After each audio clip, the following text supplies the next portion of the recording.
Today we have something very interesting with Justin Richard.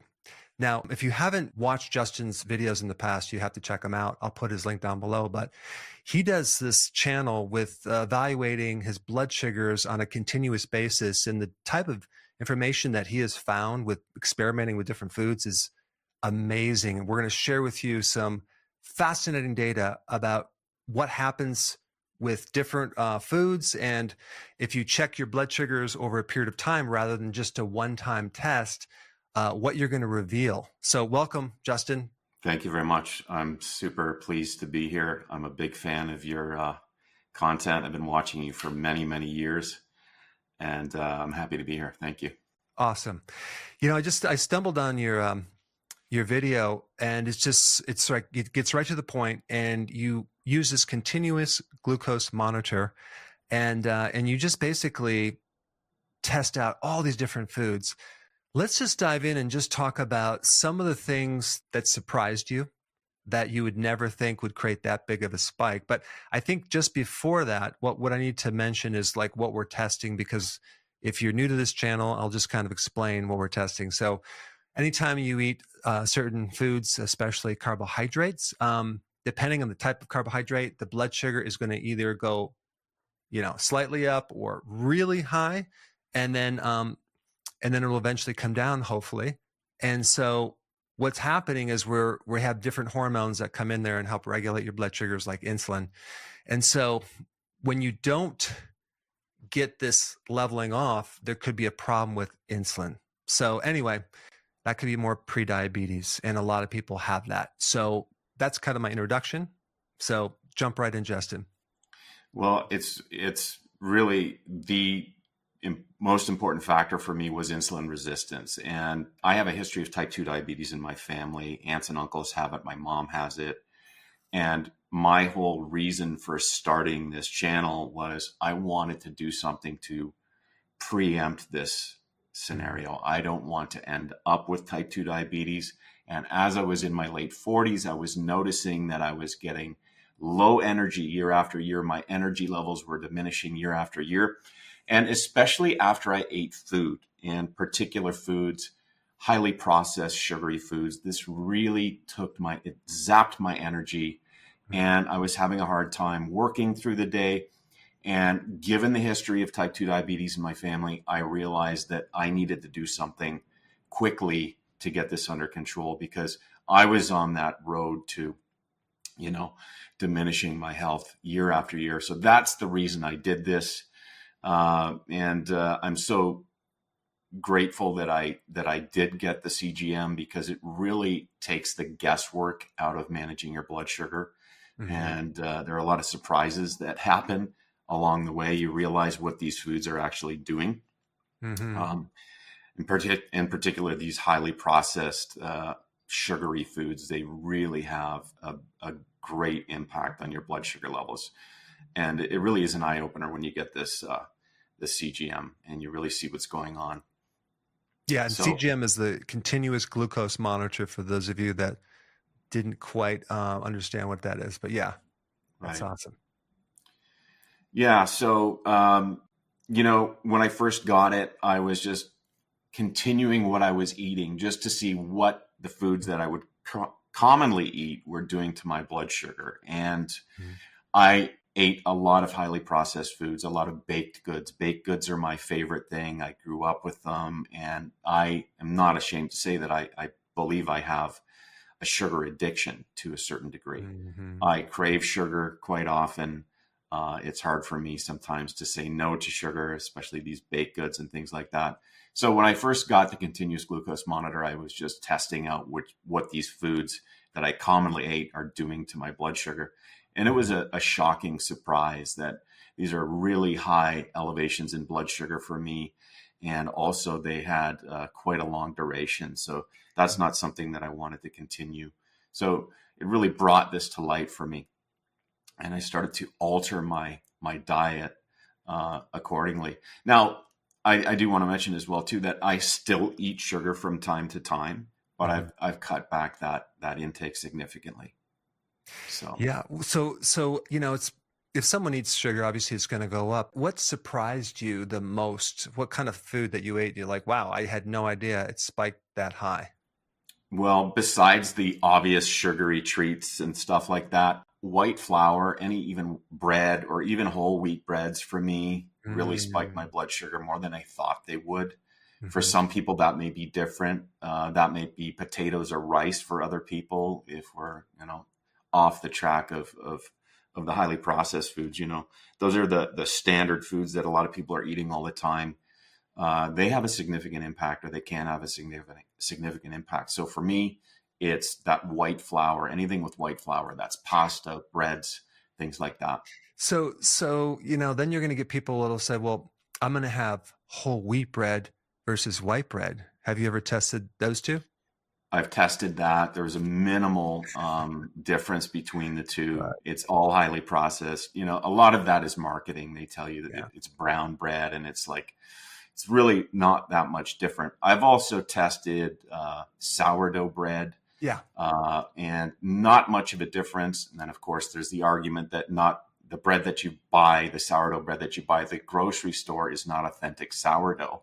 Hmm. And that requires a fermentation process that you usually only get at a bakery. So I went to a local bakery. I got the authentic sourdough bread, and it did not have that reduction that I was hoping for. So a lot of Mm, these things that you see and read online, you really have to test them for yourself, hmm. because they may have studies behind them and things like that, but not everybody reacts the same way.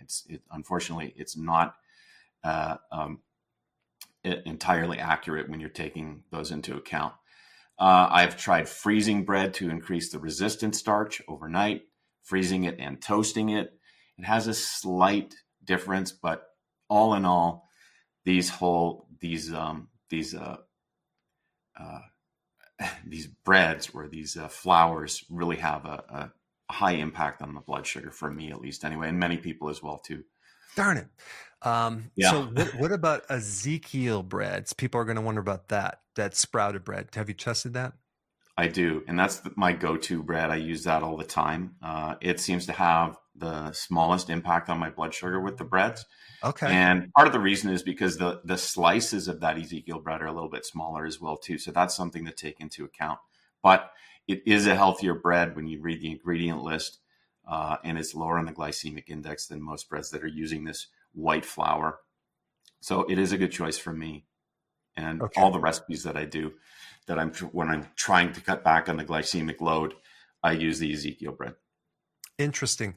Hmm. So I have a question. So, we talked about sugar, but if we take a look at sugar and then we deduct the fiber and the sugar from it, we have what's called a net carb. People don't really know what that is, but I'm just going to tell you right now. It's for those of you watching. It's a starch, right? So sometimes you'll see products like this right here, Doritos. It has Yeah. zero sugar, right? Zero Right. sugar. So it must be okay. But have you ever tested maybe, I don't know, like a starch potato versus modified food starch, or a starch, a refined starch like this, like really refined?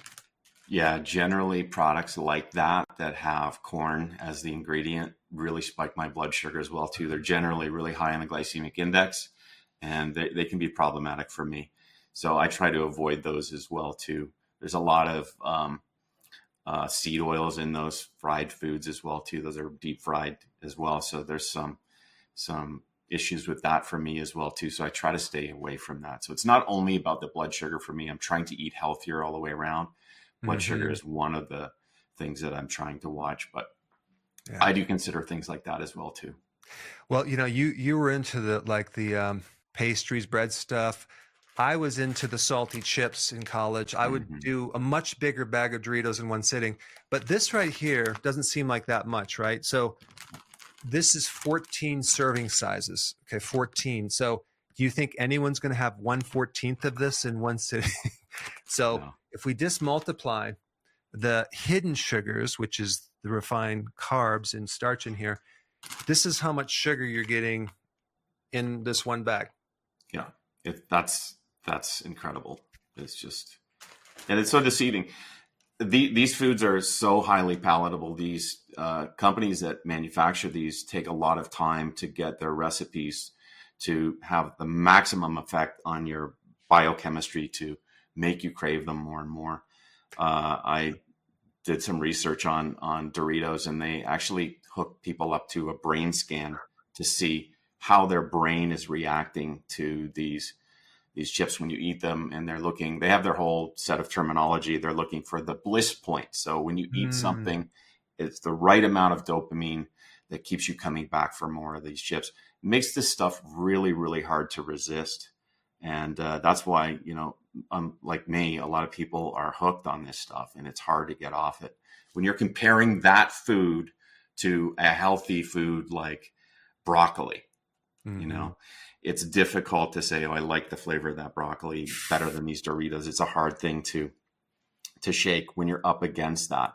So it's, but part of understanding what is happening when you're eating that and having that data of your blood sugar can really show you what is going on. And that can kind of scare you straight, so to speak. It can say, you know what, the consequences of me eating this stuff they're not good. And I need to start doing something about it. When you start to get those symptoms later in life, you have to make a decision, say, do I want to continue down this path? Or do I want to do something to make myself feel better and to regain my health that I once had when I was younger? So but that's the battle is trying to stay away from these highly processed foods, increase the consumption of the whole foods that are high in fiber, rich in nutrients, vitamins, and minerals, and low in this highly refined sugar that we're getting a lot of. So that's the challenge that I face, and I think a lot of people face. That's what gets a lot of people in trouble with their metabolic health, is this food addiction. We all have our favorite snacks. We all have our favorite foods. Ice cream for some people, potato chips, or baked goods, or chocolate, whatever that is. Those are highly addictive foods, and they can really do a number on your blood sugar. There's a book called, I think, The Dorito Effect. And what's interesting, they talk about the history of it. They manipulate the food to give this spike and burst of chemical, joy, dopamine, but then it drops really fast. So it's almost like, I need another one. It's like, I fell for it for years. I was in the trap. It took me a very long time to eventually come off those things, even if I was like, my stomach is in pain. So I know a lot of people are stuck in that trap. So, the advantage of this continuous glucose monitor is that you can't really necessarily know what's going on other than just feeling it, like with your blood sugars. But now you can actually really see it and measure it. And so, but without measuring it, you can't really control it, so be able to see the effects, not just like right after the food, but like even hours later, is super valuable. Especially since not just food can affect your blood sugars, right? Right. For me, a lack of sleep can increase my fasting blood sugar levels by 10, 15, even 20 points the next day. Wow. And my insulin sensitivity is not as good as well too. So when I do eat the carbohydrates, I'll spike higher and for longer periods of time. Sleep is a big factor. Stress is also a big factor. And everybody says that, but nobody really understands the real consequences of that. When you have the continuous glucose monitor, you can see on the graph, oh, my fasting blood sugar level is actually up 15 points today because I only got, 5 hours sleep last night, or highly stressed. It really is, it's something to see that, because you don't consider that it would have that much of an impact. But when you see it, it's significant. Another thing that having the continuous glucose monitor that is an advantage is this tests your blood sugar every 5 minutes. So it's like doing a finger stick every 5 minutes, 24 hours a day. Wow. So you get a chance to see your blood sugar levels overnight. And I used to be a late night eater. I used to eat, a couple of hours, 1 hour before bed sometimes. And if I eat something like pizza or popcorn, caramel popcorn, I've done some tests on my page with that, and went to sleep, my blood sugar will spike 50, 60, 65 milligrams per deciliter, and it will stay up for 6, 7 hours all through the night. And I would never have known that had I not had the continuous glucose monitor to show me what's going on overnight, because you're not going to get up every 5 minutes and prick your finger to do the test. So that information is valuable. And that is enough to say, look, I am not going to be eating late at night before bed, especially high carbohydrate meals like that. Now my rule is I try to give myself 3 to 4 hours before I go to bed to digest that food.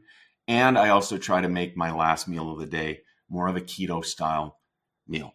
Low carbohydrates, higher proteins, higher fats. So if I am hungry, I can still satiate myself, but I'm not going to do these high carbs, because going to sleep with a full stomach of carbohydrates is not good for my blood sugar. So you said 6 hours. 6, 7 hours even. Oh my gosh. Yeah. And that's, and I'm not even considered type 2 diabetic. So, but that is alarming when you see that, because you've got, your stomach is filled with these carbohydrates. You're not active. You don't have a chance to burn these calories off while you're sleeping as much as you do when you're up and you're active. So that revelation to me really made a big change with my behavior. I try not to eat. I do eat carbohydrates throughout the day, and sometimes I fall off the wagon and I eat these highly refined foods. But now I do them with some very specific hacks or ways to mitigate those blood sugar spikes in mind. I keep that in mind. So I'm not going to eat those high carbohydrate meals before bed. If I am going to have some carbohydrates, I'll include some proteins and some fats and something fibrous to help slow down those carbohydrates. Yeah. So let's talk about that. So what we want to do, what people, it's impossible to say, no, you never can have this for the rest of your life. But if you do, there's things you could do, right, to buffer this insulin response. So absolutely. Let's talk about that. So you found fiber will do it, right?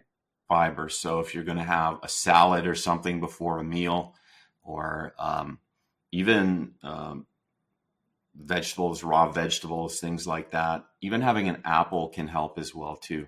If you're just going to eat a chocolate bar by itself, I get a pretty big spike. But I've done some tests on my page where I've had some hard-boiled eggs before that, or some broccoli before that, and I've done the test. It can bring. Protein. Are you saying protein also can help?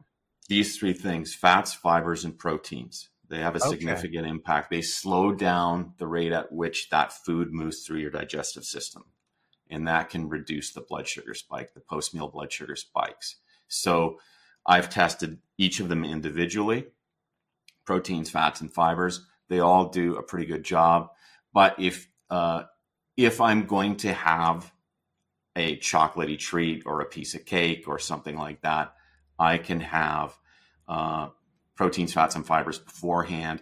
It fills me up, so I'm less likely to eat more of the junk food that I'm going to eat, and it helps to dampen or bring down that blood sugar spike from that highly processed food. So that's a good rule of thumb that I've been incorporating. You can also take supplements. You can also take apple cider vinegar, which I know you've talked about. That has acetic acid in it, which helps to slow down that digestion process as well. That can bring a blood sugar spike down by as much as 30%. And that really works. Wow. I mix a tablespoon of apple cider vinegar in a glass of water. You drink that right before your meal, and it can really help to reduce that blood sugar spike.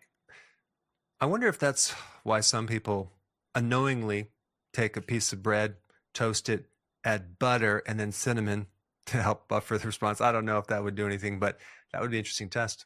Yeah. And also, when you look at the sequence of how people eat their meal, they usually start with a salad, then they have the meal, and they finish with dessert. Well, that is the correct way to eat. And that may have been developed or recognized over the years of tradition. You eat your salad first, then your meal, and then your dessert last.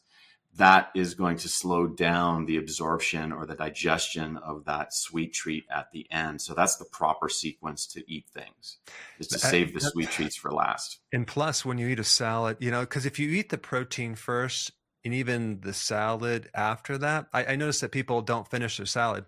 So because they kind of like the protein is the biggest satisfier, not the Yeah. salad. So I always have the salad first. Not everyone does that, but I think that works for me.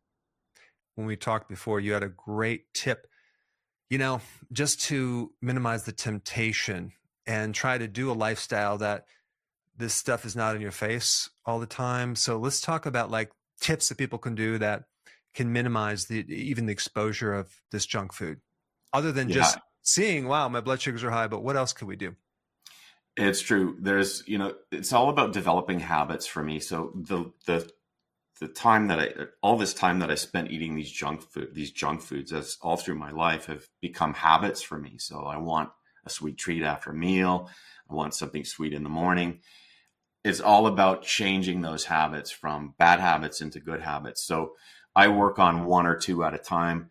The last one I've been trying is obviously don't go to the grocery store. And this is simple. These are simple habits that we've all probably heard before, but when you use them, they actually can really work. Don't go to the grocery store when you're hungry. Go after you've eaten some food. You make better choices there.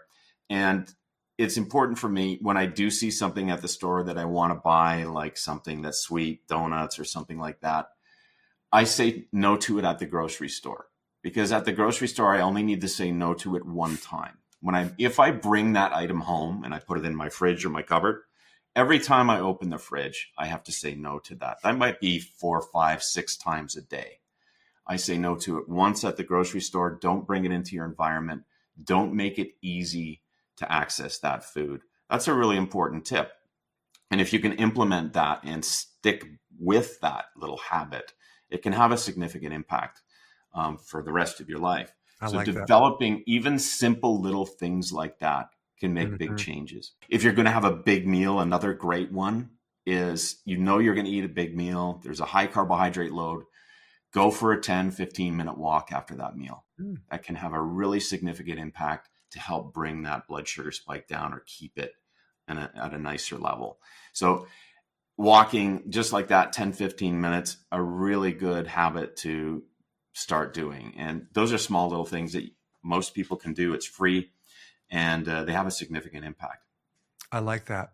Yeah, because if you're the first 30 minutes of walking, you're burning up all your extra sugar in your blood. So that's very important. But I'm going to use that because what you said before, because yeah, like if you buy it, it's in your fridge. Now you have to constantly say no every single day, every single night. You're like, no, not no, no. It keeps calling out to you. Yeah.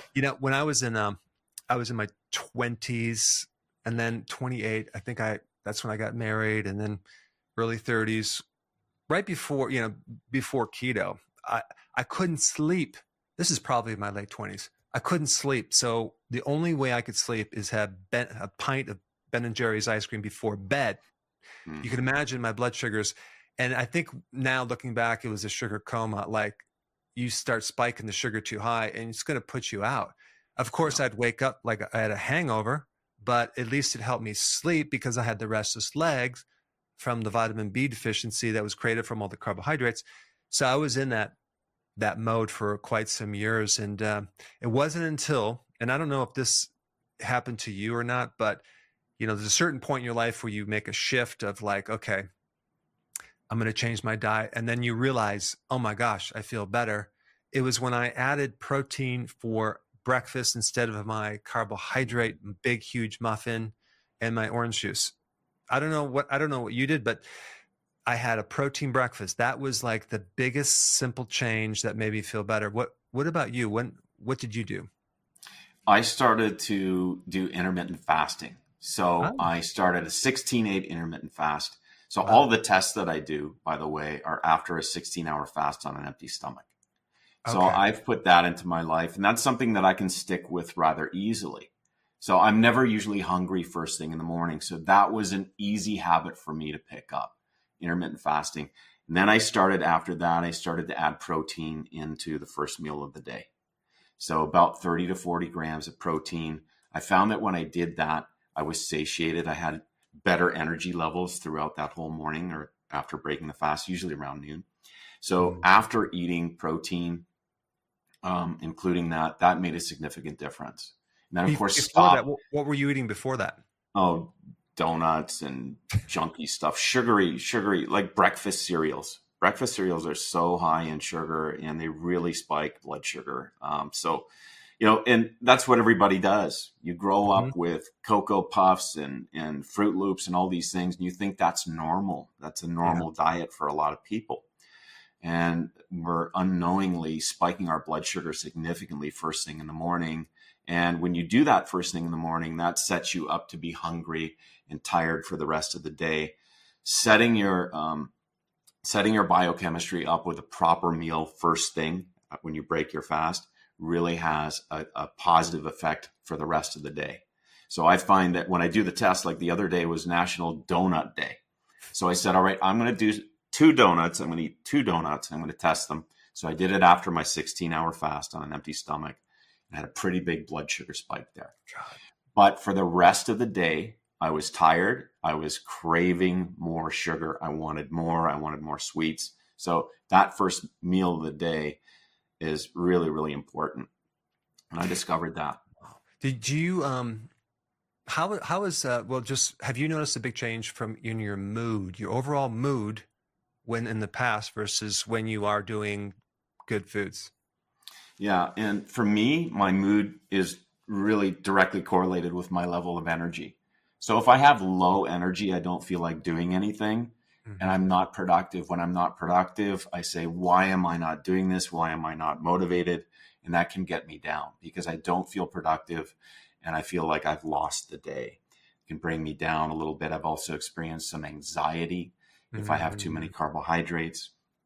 But that energy level was a big thing for me. I was getting, after I would eat a meal, any of these meals, I would get so tired, I would be falling asleep in my chair, literally.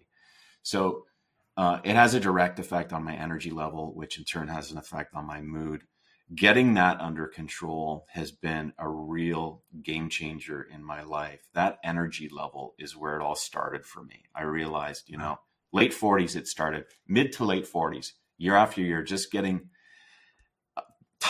just tired every day and not having the energy that I once had. And I said, what is going on here?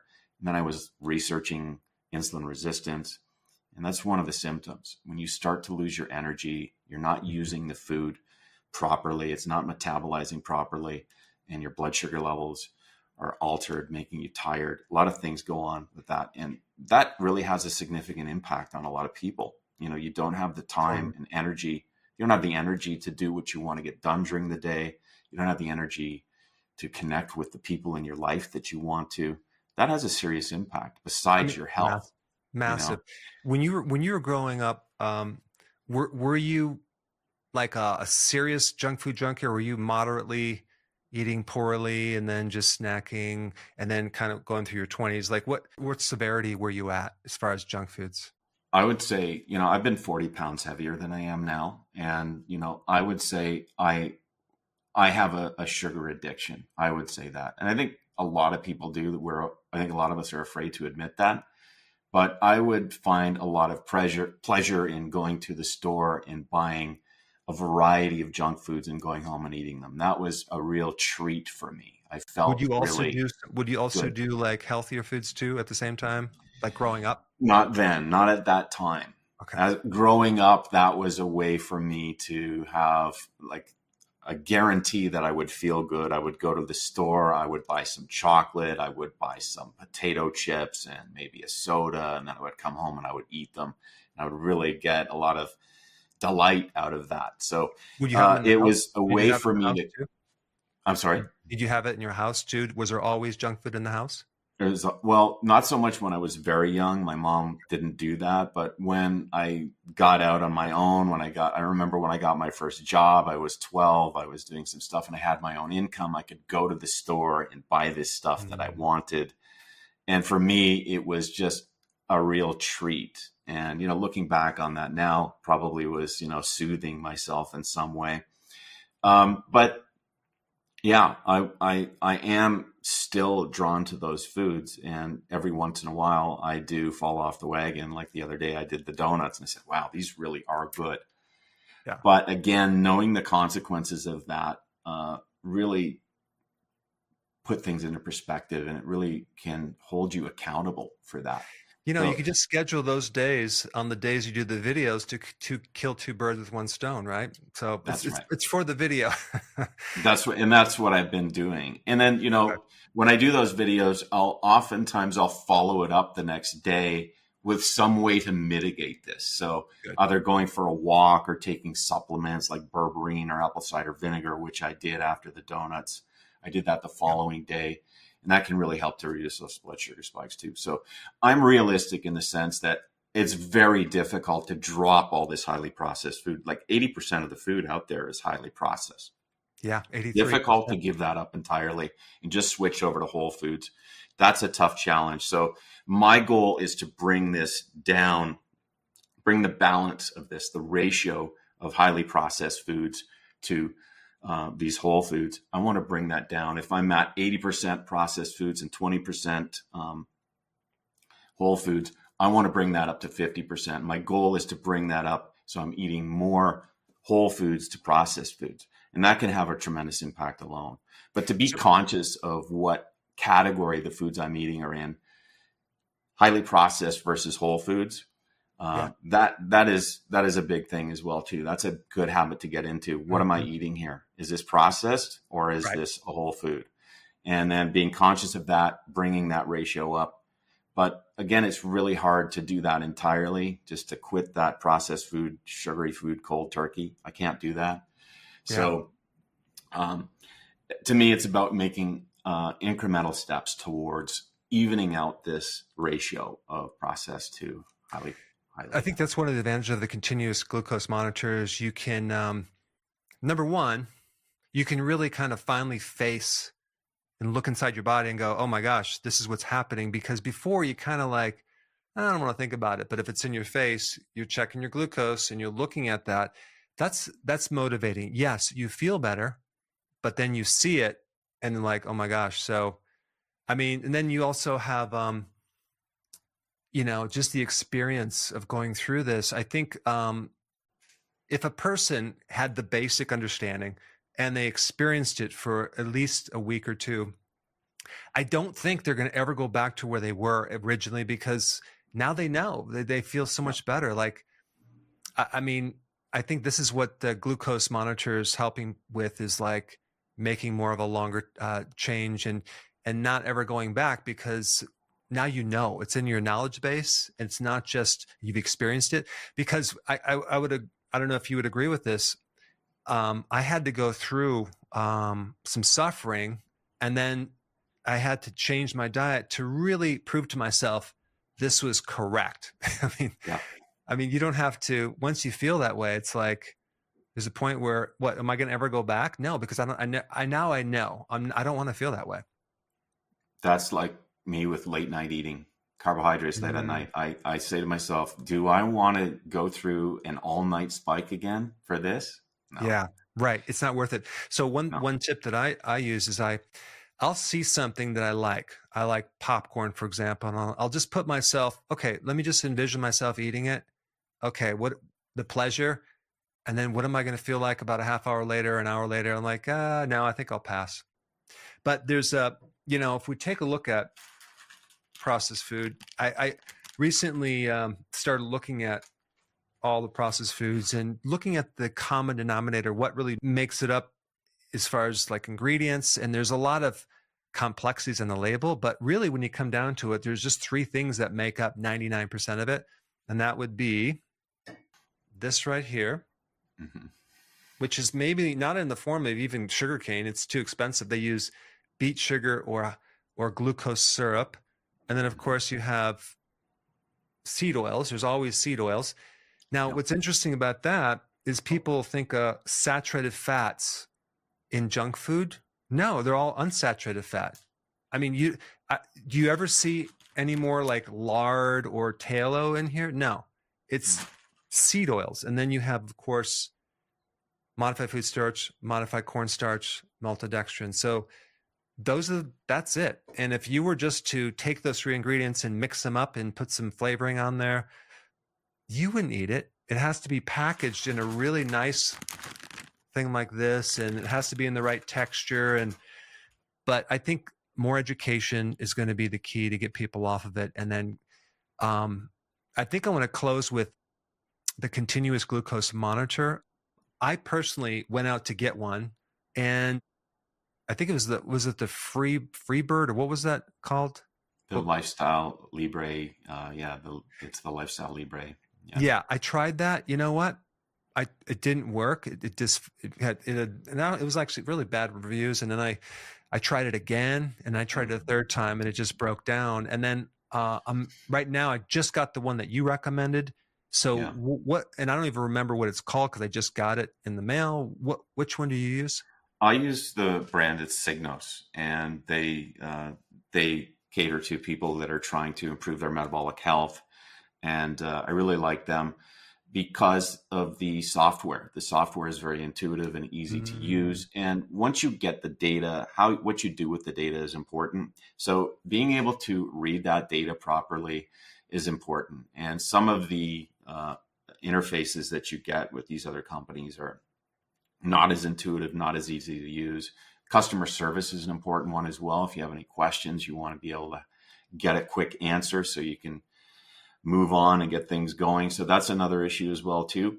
I like this company. I've been working with them for over a year and a half now, and not all of these things run perfectly all the time. There are little hiccups along the way, but of all the ones I've tried, this one seems to be the most stable, and mm. it works very, very well. Yeah, So even that's the one. the reviews are much better. That's important. But also, is it smaller too? It's small. Yeah, it's a nice Okay. small. So these companies usually use one of two hardwares. So the Mm, biotech is there's two companies that really do it. One is the Lifestyle Libre, and the other one is the Dexcom. And the Dexcom has higher ratings. A lot of people like it more, but it's the service that you get. They have different software, different applications that you have on your phone. And I've tried a lot of different ones. And again, you want ease of use, and mm, you want something with it with an interface that gives you suggestions on what to do. So when I'm eating something and I have a blood sugar spike, it'll notify me. It'll make suggestions for me to lower that blood sugar, like go for a walk. Now's the time to do some exercise. I can log the foods that I eat, and it will tell me, give me suggestions on what to do to manage my blood sugar, which is a really good thing. So you're not just stuck with a bunch of data that you don't really know what to do with. So mhm. a lot of the brands out there kind of don't offer as much as what the Signos does, and that's part of the reason I like it so much. I'm excited to use it. I'll be doing some experiments myself, and then I will have to do another video. But I will put your link down below. Also, Cigna. There's a link down there as well. And hey, thanks for this collaboration. I think this is a great video that people will start to kind of maybe start using this data to change their their lifestyle. Yeah, I think it's an exciting time to have this information. It really takes the guesswork out of managing your blood sugar, and for me, it's really helped a lot. I really appreciate you having me on the show. Absolutely. Okay, great. Have a good one. Take care.